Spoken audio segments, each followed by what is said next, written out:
देखिए, मेरा तो अपना असेसमेंट ये है कि अगर प्रशांत किशोर को ज्यादा ट्रैक्शन मिलता है तो फिर वो एक प्रकार से वो तेजस्वी को ही गया।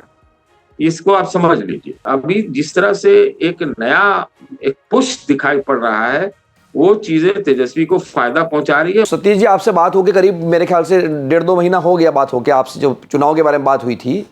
तो अब आपको किसका पलड़ा भारी लग रहा है चुनाव में? क्योंकि लोगों के मन में सवाल यही है कि बाकी मुद्दे मुद्दे आते रहेंगे, लेकिन लोगों के मन में सवाल ये है कि किसका पलड़ा भारी है। देखिए, कुछ एक घटनाएं ऐसी पीछे हुई हुई हैं जिसमें ये इंटेंसिव रिवीजन जो है मतदाता सूची का, और जिस प्रकार से अभी हत्याओं का सिलसिला चला है और बहुत सारे हो गई हैं, इससे क्या है कि जो एक गर्मी नजर आ रही थी एनडीए कैंप में, वो कमती हुई नजर आ रही है। और इसका हमको लगता है जिस प्रकार से एसआईआर एक राजनीतिक मुद्दा बन गया है जिले जिले गांव गांव, और जो हत्याएं हो रही हैं, हत्याओं में क्या है, हत्याओं से एक ही चीज है ना कि आप कहते थे, एनडीए वाले कहते थे बराबर जब चुनाव आते हो कि जंगल राज जंगल राज जंगल राज, लालू राबड़ी के समय का जंगल राज। तो अभी तो जिस प्रकार से हत्याओं का सिलसिला चल रहा है, उससे तो वो उनका नैरेटिव खत्म हो गया है। मतलब कुछ हुआ हो या नहीं हुआ हो, ये मैं नहीं कह रहा कि उस समय था नहीं जंगल जैसा कानून था, उस समय हत्याएं बहुत होती थी, फिरौती वगैरह सब कुछ होता था। लेकिन अभी अभी अगर ऐन मौके पर ऐसे बाढ़ हो जाए, बाढ़ चली आए हत्याओं का, और बड़े बड़े लोगों का हो जाए, हॉस्पिटल में हो जाए, बड़े व्यापारी का हो जाए, तो फिर वो आपका नैरेटिव चला जाता है।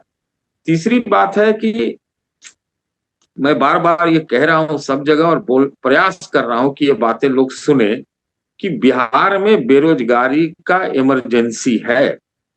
और इमरजेंसी में क्या है कि यहाँ 10-5 रुपए का भी दिक्कत है। ये हालत में तो आप समझिए कि तो और अपराध बढ़ता है। अभी हमें कोई एक बड़े नेता से बात हो रही थी आपसे बात करने से पहले, वो कह रहे थे कि ये दारू, बालू और ये सारी चीजों में जो है ना, सब सुपारी तुपारी इस ढंग से चल रहा है। ये सारी चीजें जो है, मुझे नहीं लगता है कि एक एब्सेंट नीतीश कुमार के बीच बहुत अच्छा ट्रैक्शन कोई एनडीए को दे रहा है।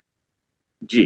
तो एनडीए को ट्रैक्शन, आपका कहना यह है कि पहले आप जब बात करते थे आप कहते थे कि एनडीए को एक एज है या उसको एक थोड़ी बढ़त है, तो अब आपको क्या लग रहा है कि फिर किसको बढ़त है? क्योंकि आपसे जब पिछली बार बात हुई थी तब आपने ये कहा था कि तेजस्वी यादव को जितना सक्रिय दिखना चाहिए उतने वो सक्रिय है नहीं। ये हमारी, मैं आपको बता रहा हूँ, मई जून की बात बता रहा हूँ मैं।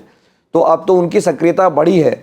तो अगर आपको लगता है कि एनडीए का ट्रैक्शन कम हो रहा है तो इसका लाभ किसको मिल रहा है? प्रशांत किशोर को मिलेगा या तेजस्वी यादव को मिलेगा, मतलब महागठबंधन को मिलेगा? देखिए, मेरा तो अपना असेसमेंट ये है कि अगर प्रशांत किशोर को ज्यादा ट्रैक्शन मिलता है तो फिर वो एक प्रकार से वो तेजस्वी को ही गया। इसको आप समझ लीजिए, जो मेरी समझ में। क्योंकि जिस प्रकार का वोट बैंक है और जिस प्रकार के वोटर्स को प्रशांत किशोर अपनी तरफ मोड़ सकते हैं, जो कुछ मुड़ेंगे भी, तो हमको लगता है कि उसका फायदा तेजस्वी को मिलेगा।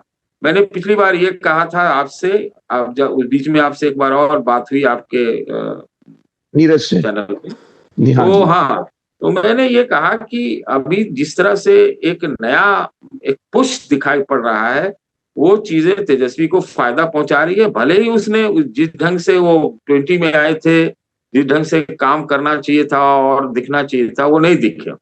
बाय डिफॉल्ट भी उनको इसका फायदा मिल रहा है। लेकिन बात तो ये आती है कि अभी देखिए क्या दिक्कत, क्या बिहार का क्या नजरिया क्या है।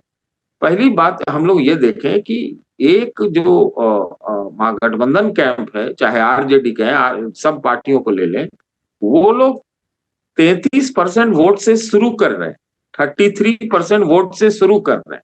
ये मेरा अपना असेसमेंट कि भाई मुसलमान यादव तो दोनों मिलाएंगे तो 30% हो जाते हैं, वहां से तो वो शुरू कर रहे हैं।